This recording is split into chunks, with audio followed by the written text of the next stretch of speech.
प्रसिद्ध सरकारी वकील उज्ज्वल निकम यांच्यासह शिक्षणतज्ज्ञ सी सदानंदन, माजी परराष्ट्र सचिव हर्षवर्धन श्रृंगला आणि प्रख्यात इतिहासकार मीनाक्षी जैन राष्ट्रपतींकडून राज्यसभेवर नामनिर्देशित.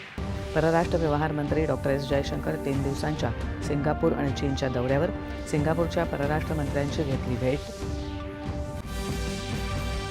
ॲक्सिओम 4 मोहिमेअंतर्गत भारताच्या शुभांशु शुक्लासह 4 अंतराळवीरांचा आंतरराष्ट्रीय अंतराळ स्थानकातून पृथ्वीवर परतण्याचा प्रवास उद्या होणार सुरू. अमेरिकेत एफबीआयनं केली 8 खलिस्तानी दहशतवाद्यांना अटक.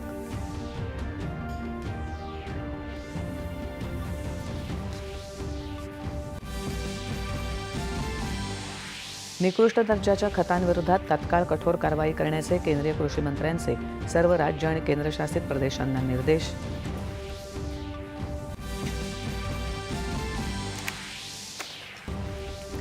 जनसुरक्षा कायदा जनहिताचाच, या विधेयकाला विरोध करणारे कडव्या डाव्या विचाराला पुढे नेत असल्याची मुख्यमंत्र्यांची टीका.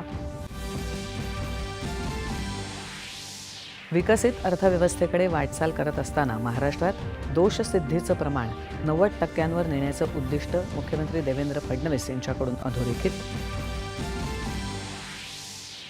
देशात UPI व्यवहारांमध्ये 13.19% योगदानासह महाराष्ट्र अग्रस्थानी, दुसऱ्या क्रमांकावर कर्नाटक तर उत्तर प्रदेश तिसऱ्या स्थानी. CIIच्या सहकार्यानं ऑरिक अर्थात औरंगाबाद उद्योगनगरीत 20,000 चौरस फुटांचं कौशल्य विकास केंद्र उभारण्यात येणार.